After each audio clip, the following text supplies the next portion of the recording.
Em, bueno, pues estamos llegando ya a la parte, pues yo creo que más bonita del curso, que es el análisis cualitativo de ecuaciones diferenciales. Y bueno, para hablar un poco de esto, primero voy a recordar algunas cosas que se vieron al principio del curso y las vamos a formalizar un poco más. Entonces, bueno, para esto, eh, bueno, voy a escribir el título de lo que vamos a ver hoy. Bueno, ahí está. Veremos puntos críticos y clasificación. Entonces, primero necesitamos una definición y necesitamos la definición de sistema autónomo plano. Ok, aquí está. Em, bueno, pues vamos a tener que un sistema autónomo plano es un sistema de dos ecuaciones diferenciales. Uy, mm, de esta forma. A ver, ya, de esta forma. Y bueno, vamos a pedir que f1 y f2 sean continuos y de derivadas parciales de primer orden en todo el plano. Esta condición la vamos a pedir para asegurar existencia y unicidad. Entonces, bueno, es una petición ligeramente técnica, no nos vamos a enfocar mucho en ella. En realidad casi que siempre vamos a estar pensando que f1 y f2 van a ser de clase C infinito, sobre todo R2 o al menos sobre un abierto contenido en R2. Ya que, bueno, existencia y unicidad pues es una cuestión local. Vamos a tener soluciones que pasen por un punto y el respectivo campo vectorial. Entonces, esta es la definición de un sistema autónomo plano. ¿Y por qué le llamamos autónomo? Bueno, pues le vamos a decir autónomo porque de manera notacional no estamos incluyendo con respecto a qué estamos derivando. Pero la realidad es que esta notación es equivalente a esta de acá, ¿no? Y aquí sí que estamos diciendo la variable. Esto pues nos está diciendo de manera sugerente que de hecho x y y van a ser funciones de t. Entonces es autónomo pues porque no estamos refiriéndonos a la variable independiente. Entonces, bueno, vamos a escribir esto un poco más abajo. Listo. Ahí está lo que acabo de decir, porque se le denomina autónomo. Y bueno, vamos a reescribir este sistema 1 con la variable independiente para que se vea más claramente exactamente cómo se ve. Pero lo usual es encontrarlo de esta forma. Entonces, bueno, vamos a escribirlo. Ok, aquí está, tal cual. Es exactamente lo mismo, ¿no? Tenemos la derivada de x igual a f1 de xy. Nada más que aquí estamos incluyendo la variable independiente. Entonces, pues vamos a regresar un poco a la interpretación que deberíamos estar siempre pensando de un campo vectorial y de una ecuación diferencial, que es que nos define curvas que van a ser soluciones. Entonces, bueno, pues hay que notar que, a ver, notemos que, y lo voy a escribir así por esta vez, v sub xy evaluado en t igual a x' en t y y' en t es un campo vectorial.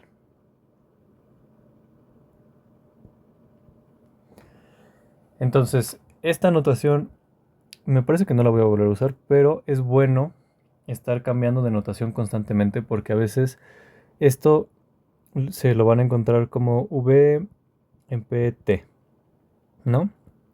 P es un punto, es la condición inicial y estamos en el campo a tiempo t. O, bueno, más bien esto sería para las soluciones, es verdad. A ver, lo que sí está bien es esto.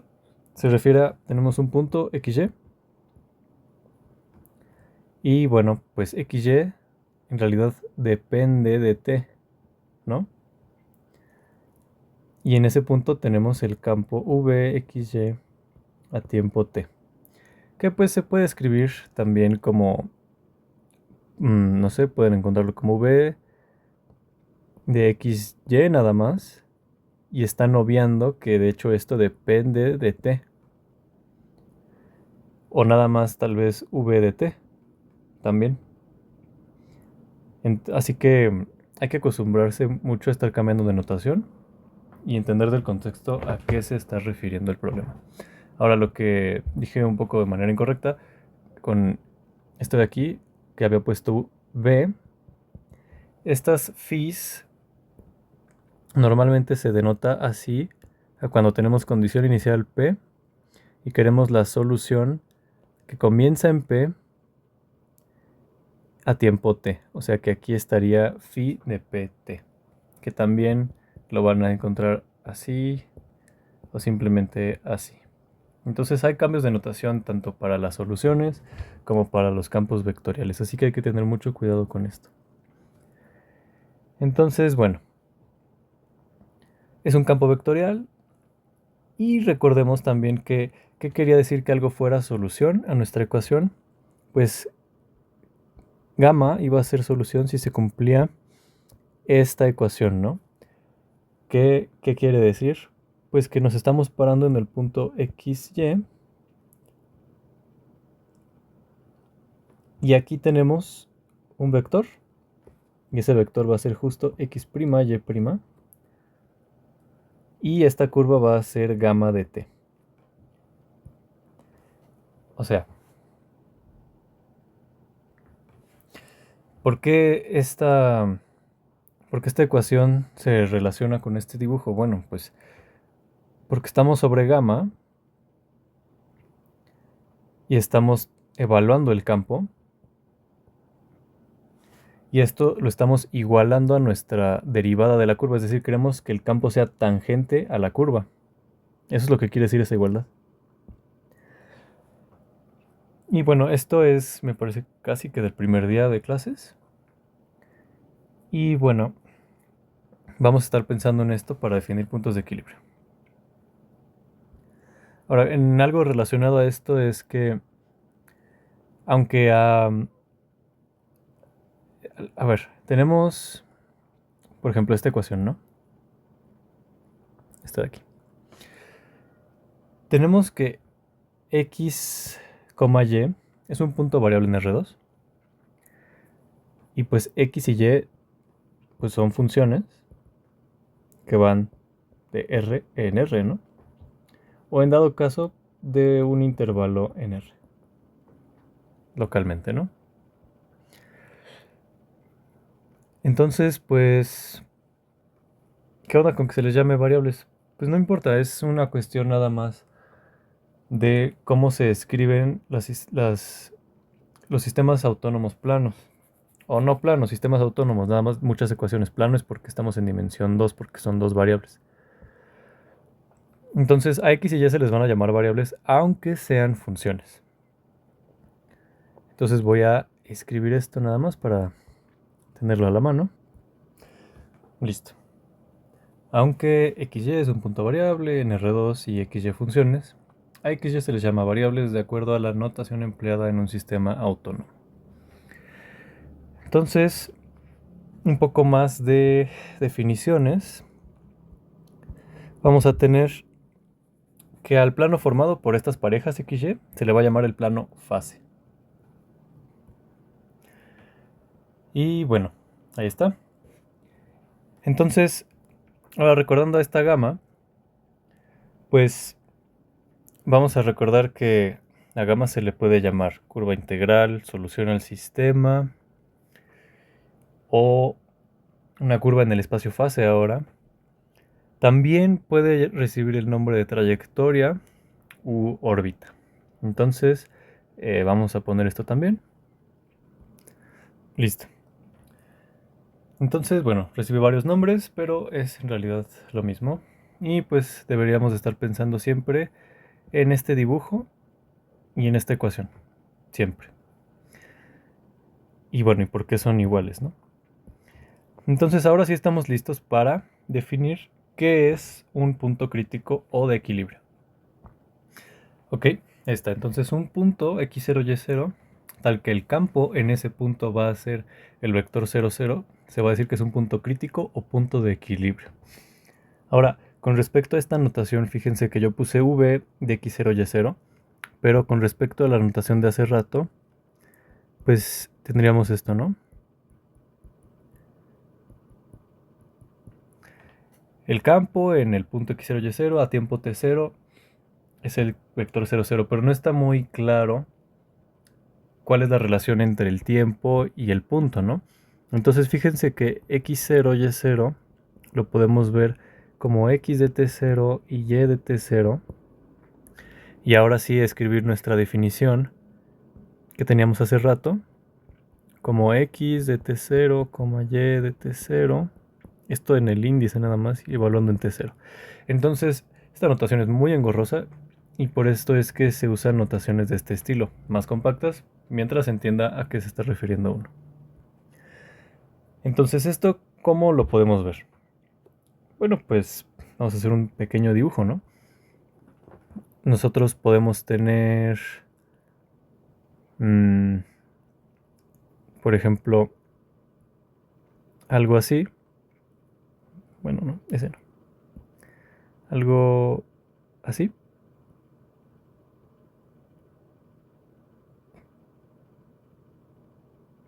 Estas van a ser curvas, solución. Y aquí va a estar, aquí va a estar nuestro punto P igual a x0, y0. Este punto va a ser crítico y bueno, incluso podríamos como dibujar aquí el flujo para acabar en las flechas.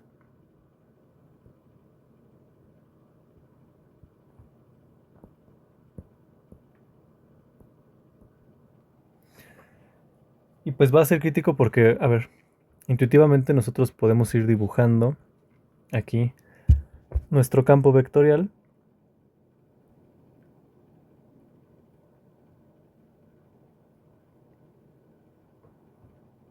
¿No? Tangente, siempre. Y aquí justo en P el campo va a ser 0. Otro ejemplo, tal vez un poco más claro, es el de círculos concéntricos.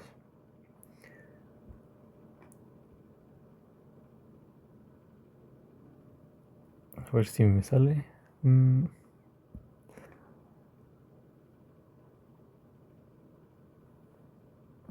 Listo, ahí está.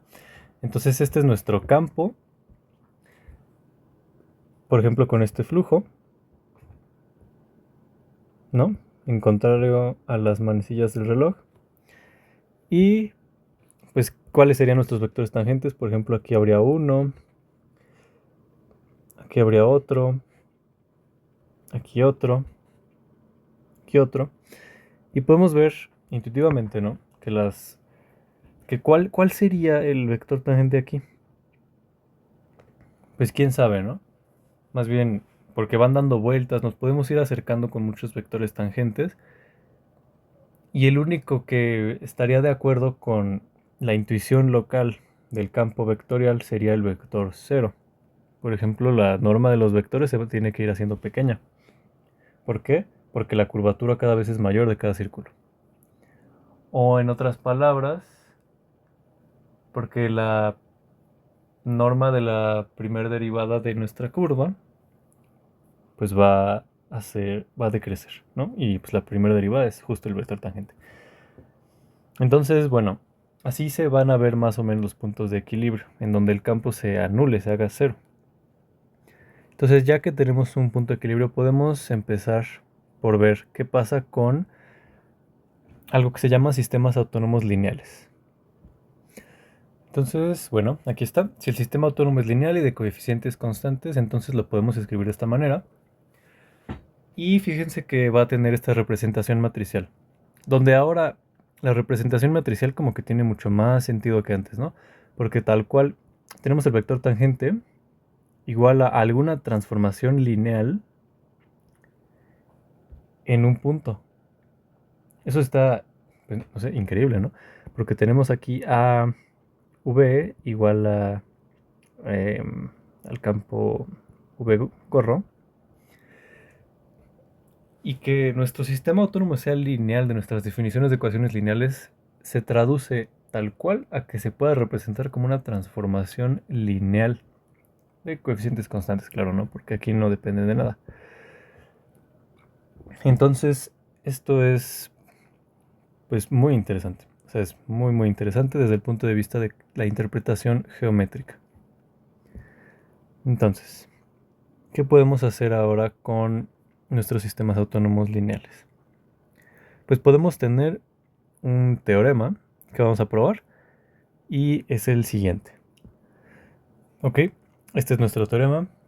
Si nuestra matriz es de determinante no cero, entonces el único punto crítico del sistema va a ser el origen. Entonces, si nosotros tenemos un sistema de este estilo, su único punto crítico va a ser el origen. Es decir, el campo vectorial solo se puede anular en el 0, 0. Eso es una propiedad muy importante de los sistemas lineales porque normalmente cuando se tiene un sistema no lineal, se trata de buscar que sea lineal. Y bueno, pues ¿cómo se hace eso? Se hace utilizando la derivada que se ve en cálculo 3 y la jacobiana. Porque pues esto es como tener una transformación que va del plano tangente. Aquí está la derivada. A otro plano tangente. De otra superficie. Entonces nosotros podemos considerar aquí nuestras soluciones en R2 y tomar la derivada y llevarnos nuestros vectores en otros y linealizar nuestro sistema. Porque la derivada es la mejor aproximación lineal, ¿no? Pero bueno, eso es más adelante. Ahorita hay que estudiar primero los sistemas lineales para después intentar estudiar los sistemas no lineales, haciéndolo como pues linealizando. O sea, como siempre se trata de hacer, es llevar un problema difícil a un problema pues más simple y lo que se conoce mucho en la teoría es álgebra lineal. Entonces, bueno, vamos a probar este teorema. ¿Qué podemos hacer? Bueno, pues nosotros sabemos que lo podemos escribir como está aquí arriba, lo cual voy a poner. Ok, entonces, bueno, vamos a tener a nuestro sistema lineal descrito por estas ecuaciones y bueno, tenemos un punto crítico del sistema x0, y0. Entonces, por definición de punto crítico, pues vamos a tener que ax0 más by0 es igual a 0 y cx0 más dy0 es igual a 0. Y fíjense que esto, bueno, es equivalente a escribirlo con forma matricial como a, b, c, d en x0, y0 igual a 0, 0. Es decir que pues, justamente nuestro campo vectorial sea el 0, ¿no? Entonces, bueno, de aquí, ¿qué podemos notar de estas ecuaciones? Podemos notar que x0 y y0 iguales a 0 van a cumplir, ¿no? Entonces, pues va a ser claro que x0 igual a y0 igual a 0 describe un punto crítico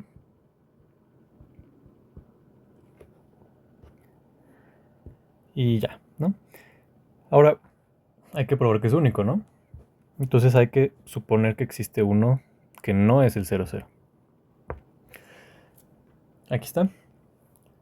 Y bueno, pues ¿qué podemos hacer? Pues usar las ecuaciones, ¿no? De la primera ecuación, ¿qué tenemos? Pues tenemos que x0 lo podemos ver como menos b sobre a y0 para a distinto de 0, ¿no? Ahorita vemos qué pasa cuando a es 0. Y al sustituir en la segunda ecuación, vamos a tener menos CBA Y0 más D Y0 igual a 0.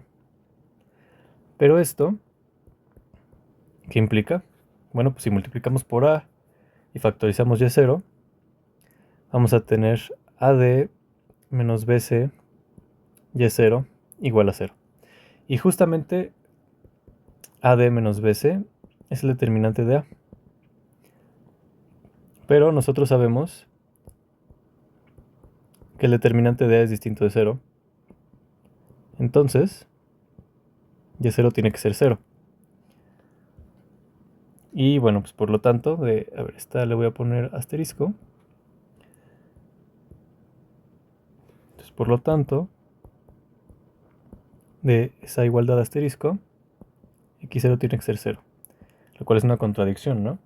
Porque supusimos que x0 y y0 no podían ser 0. Ahora, vamos a ver qué pasa si A es 0. Pues pasa algo similar, ¿no? Si A es igual a 0, pues es trivial. Y se queda de ejercicio. Y bueno, lo voy a explicar rápidamente. Vamos a suponer que A es 0. Entonces, esta parte es 0. Y por lo tanto, y0 es 0. Y esta parte se hace 0. Y por lo tanto, x0 es 0. ¿Sale? Entonces, está muy fácil. Escribanlo con cuidado. Y bueno, hasta ahí acaba nuestra demostración. Ya sabemos entonces que para un sistema autónomo lineal de coeficientes constantes, pues el único punto crítico va a ser el origen, y de hecho siempre va a ser el origen. Entonces ahora sí podemos llegar a la clasificación de los puntos de equilibrio. Entonces, bueno, vamos a definir lo que es un punto de equilibrio estable y qué es un punto de equilibrio inestable. Primero vamos a hacerlo.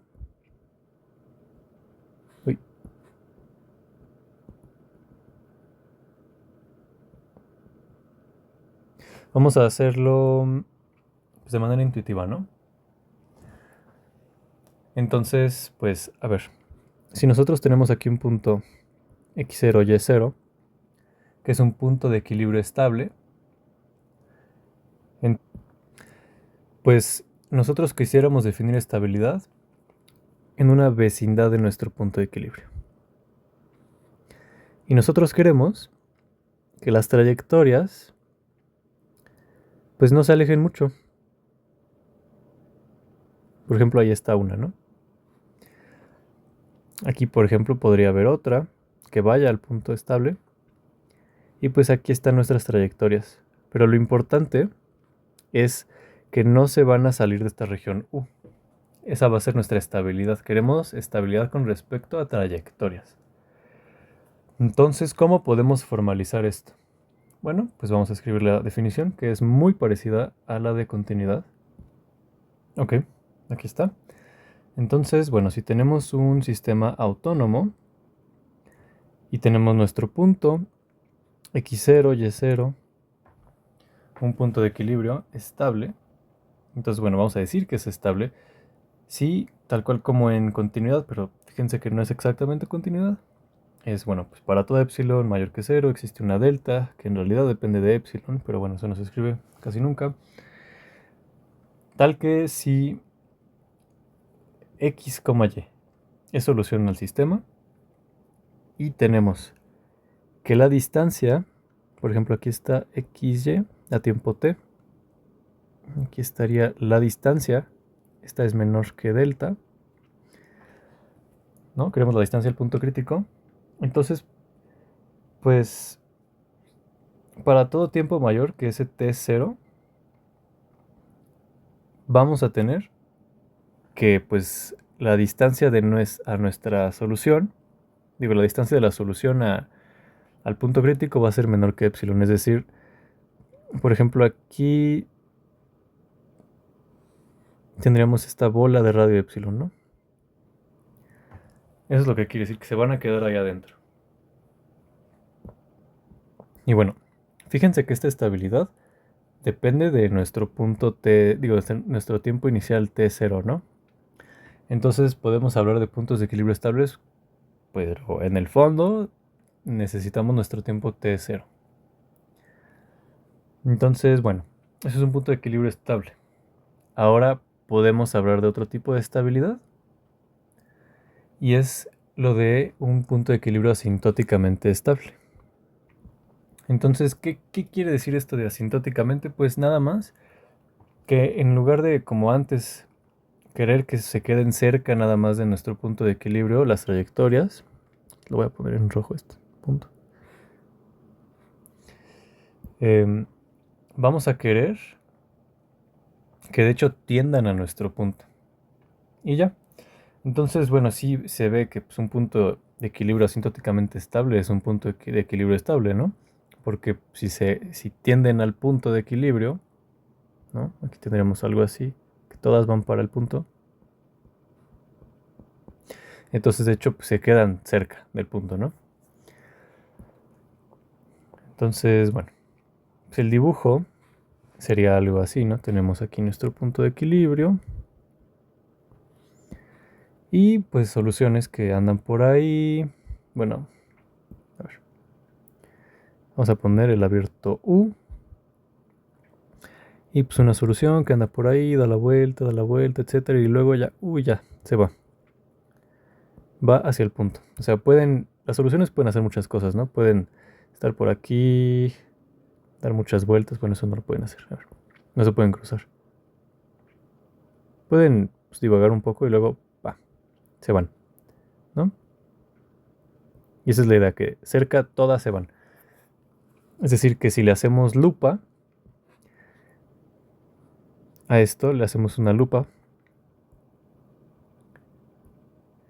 vamos a tener el punto, voy a poner P, y se ve muy parecido esto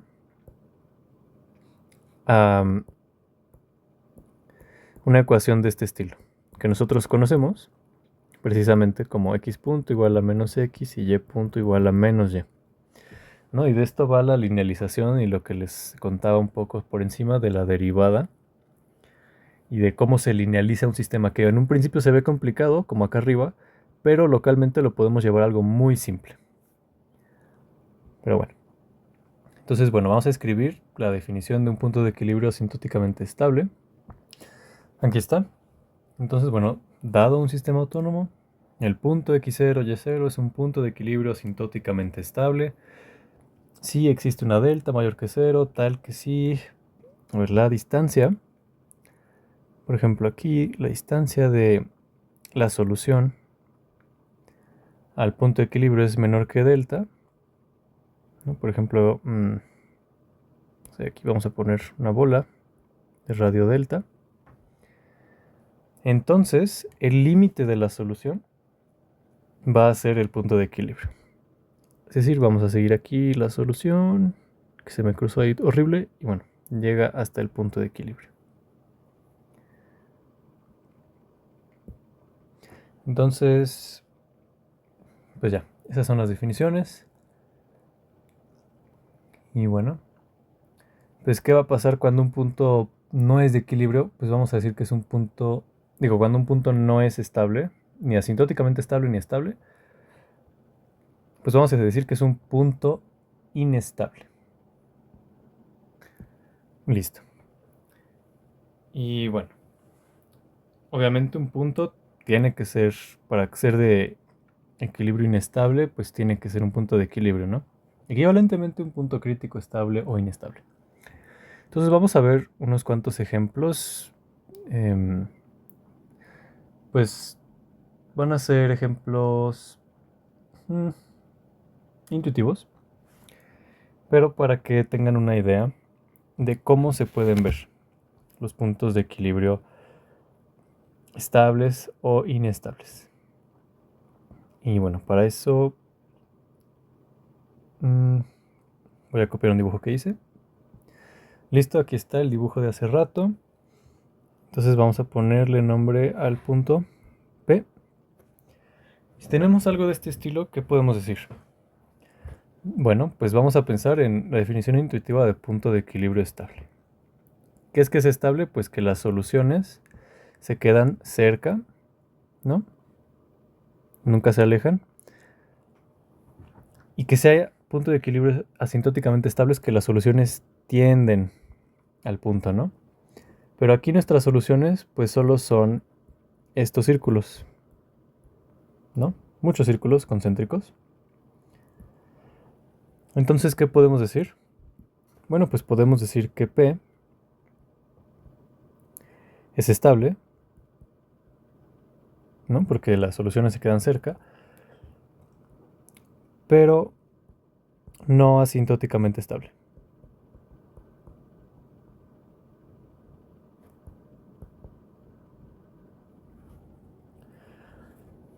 Ahora podemos también ver qué pasa con algo así.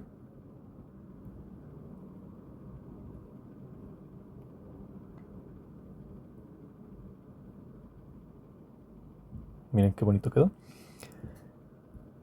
Y bueno, podemos pensar que las trayectorias todas van a ese punto.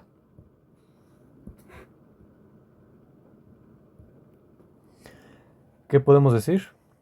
Pues va a ser estable, sí, porque las trayectorias pues se quedan cerca. Pero de hecho va a ser asintóticamente estable porque las trayectorias, tal cual todas, de hecho, en todo el espacio tienden al punto, ¿no? Todas se acercan. Y su límite es el punto. Entonces, P va a ser asintóticamente estable.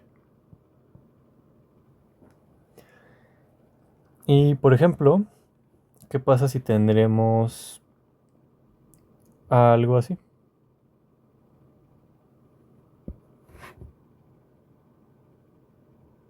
Aquí está P como antes. Y vamos a poner otra.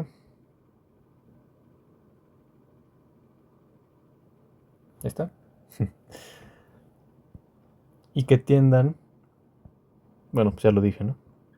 Son espirales. Y el flujo de las espirales es hacia adentro, ¿no? Como el agua en el fregadero. O algo así.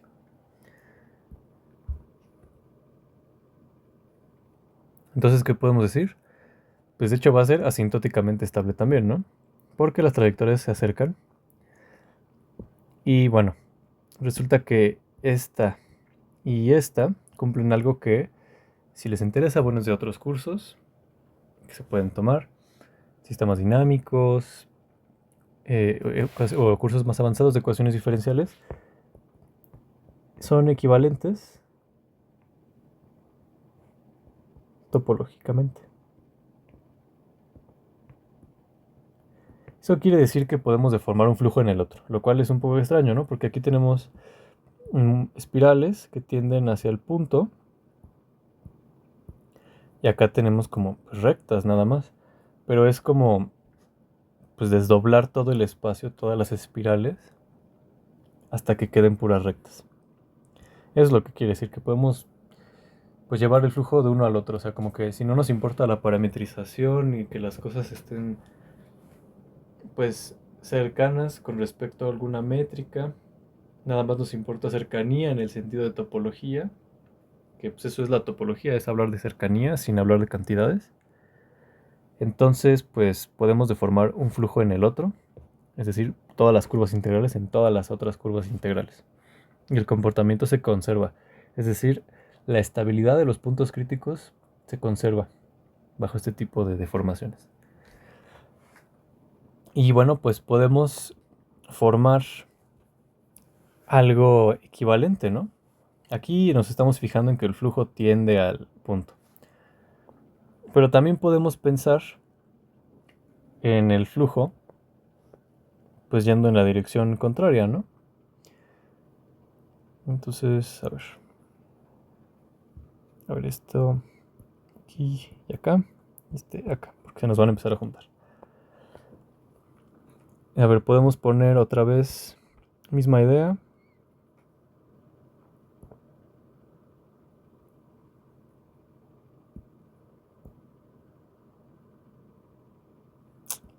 está quedando. Ok.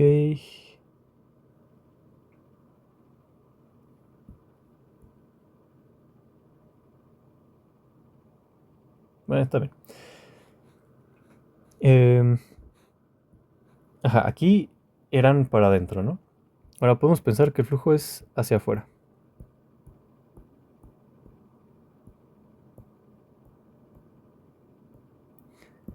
Y aquí va a estar nuestro punto P.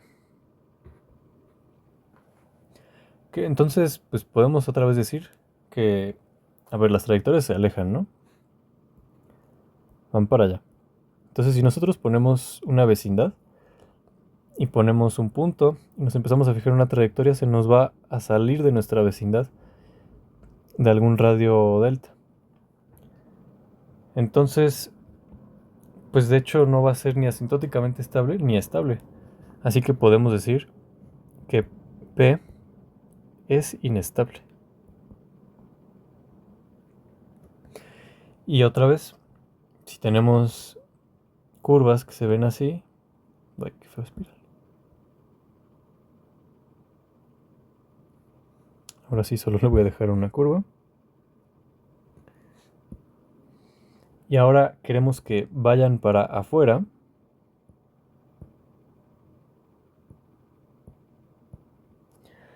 Entonces, pues también va a ser inestable, ¿no? Porque nosotros otra vez dibujamos una bola de algún radio delta y nos fijamos pues en una solución, la empezamos a seguir y se nos va a salir. Así que no se va a quedar cerca, no va a ser estable, por lo tanto no va a ser asintóticamente estable, así que va a ser inestable. Y de hecho, pues van a ser equivalentes topológicamente, como lo que había comentado aquí arriba. Y por último, ¿qué pasa si nosotros tenemos un punto de tipo silla que se vea así? Bueno, este ya lo había dibujado. Vamos a dibujarlo así.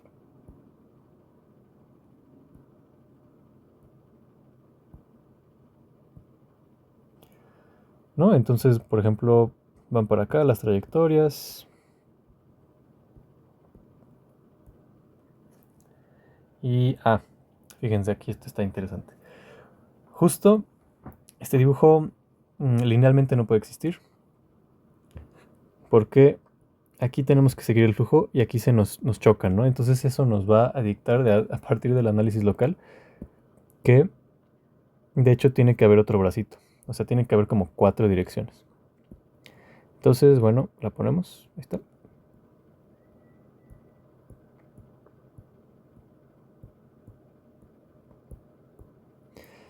Y ponemos a nuestro punto. Aquí. Otra vez nos fijamos en una bola de algún radio y seguimos una solución. Se sale, también se sale, todas se salen.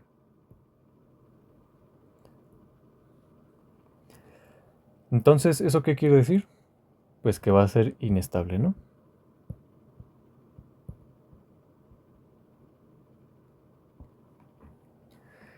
Entonces, estos ejemplos son muy importantes desde el punto de vista de las ecuaciones lineales porque básicamente son como todos los puntos críticos que pueden salir a partir de linealizar. Incluso si ustedes tienen un sistema no lineal, al momento de linealizar les va a salir alguno de estos casos. Así que es sumamente importante pues saber cómo se comportan. Y bueno, pues en realidad eso es todo. Ya se vieron puntos de equilibrio y su clasificación. Y no olviden que si bien está bien esta intuición de saber cuándo es inestable o no a partir de ver las soluciones, de hecho sí hay que probar estas cosas,